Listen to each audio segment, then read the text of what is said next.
Coba bayangkan skenario ini. Hari ini, seluruh database internet di dunia, Wikipedia, YouTube, jurnal medis, bahkan sampai peta navigasi yang kamu pakai setiap hari tiba-tiba terhapus dalam satu malam, hilang, dan tidak bisa dipulihkan selamanya. Kekacauan total, bukan? Halo semuanya, selamat datang kembali di Arsip Anomali Dunia. Apa yang akan kamu saksikan hari ini bukan sekadar cerita masa lalu biasa. Ini tentang sejarah masa lalu, tapi dibahas dengan teknologi atau perspektif masa depan.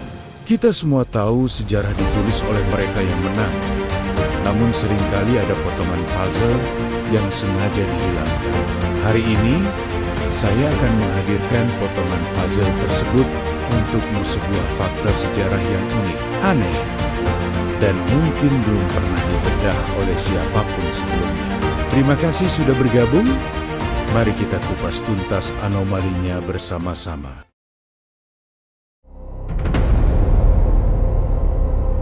Kurang lebih itulah yang dirasakan dunia kuno saat perpustakaan Alexandria musnah.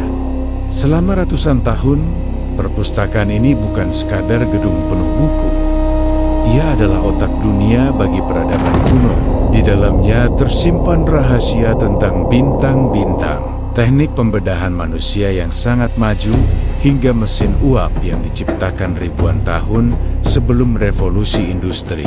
Banyak orang bertanya-tanya, seberapa maju manusia hari ini jika perpustakaan itu tidak pernah terbakar? Apakah kita sudah mengolonisasi Mars sejak ratusan tahun lalu? Dan yang lebih penting, benarkah ada kekuatan besar yang sengaja bertanggung jawab atas hilangnya semua ilmu pengetahuan ini?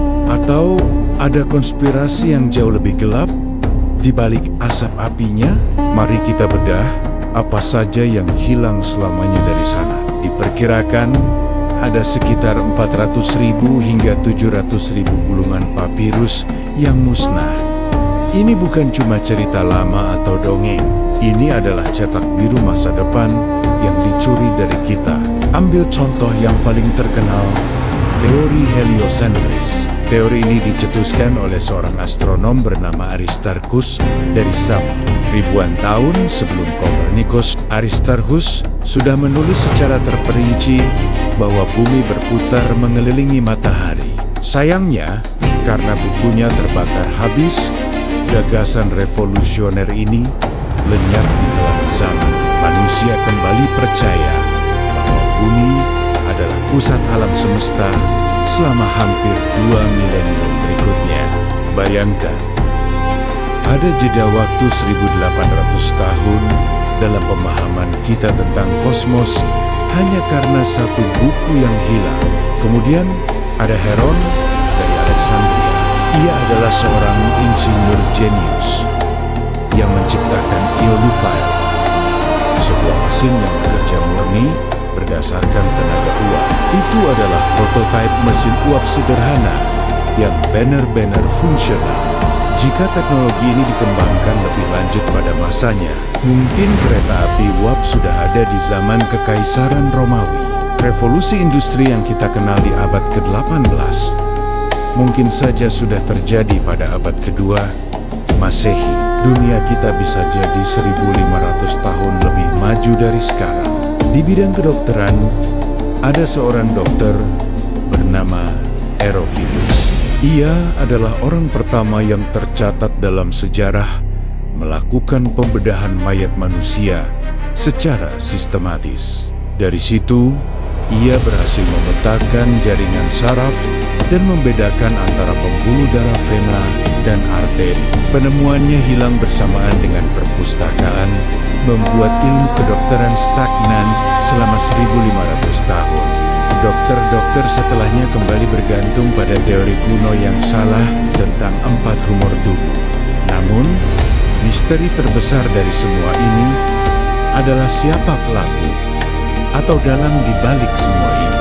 Di sini kita harus meluruskan sejarah. Sering sekali muncul rumor bahwa invasi Mongol di bawah pimpinan Hulagu Khan yang menghancurkan Alexandria ini adalah kesalahan sejarah yang fatal.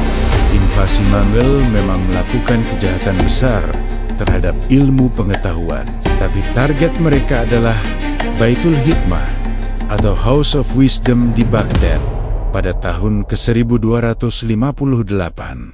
Saat itu, tentara Mongol membuang jutaan buku ke sungai Tigris sampai airnya berubah menjadi hitam pekat karena tinta. Alexandria ada di Mesir dan pasukan Mongol tidak pernah berhasil menduduki Mesir.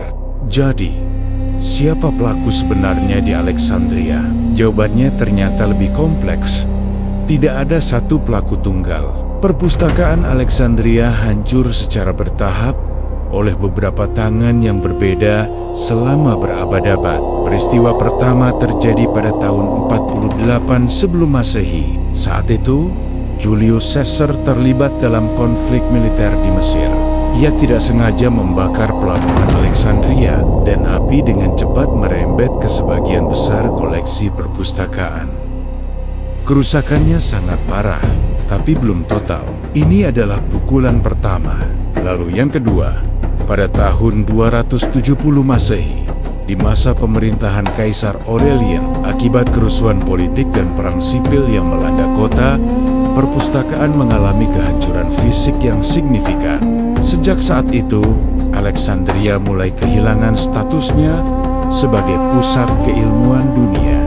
Peristiwa ketiga terjadi pada tahun 391 Masehi. Kaisar Theodosius, di atas nama agama baru yang dominan saat itu, memerintahkan penghancuran semua simbol pagan atau kepercayaan lama.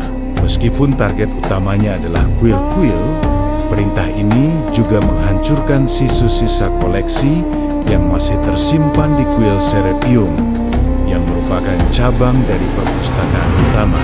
Ini adalah pukulan telak yang hampir memusnahkan semuanya. Dan yang terakhir, yang masih menjadi perdebatan terbesar di kalangan sejarawan, adalah penaklukan Muslim pada tahun 642 Masehi. Sebagian sejarawan kuno menuduh bahwa Khalifah Umar memerintahkan pembakaran sisa-sisa buku dengan alasan bahwa isinya pasti bertentangan atau sudah terdapat di dalam Al-Quran. Namun, banyak sejarawan modern menolak klaim ini. Dan sini sungguh fitnah besar, karena Islam menjunjung tinggi ilmu pengetahuan. Sampai saat ini tidak ada bukti satupun yang menguatkan argumen itu. Mereka menyebutnya sebagai propaganda perang politik untuk memperburuk citra Islam. Karena Islam selama lebih dari 12 abad menjadi satu-satunya penguasa dunia yang bisa mengayomi seluruh umat manusia dari berbagai agama hidup secara damai.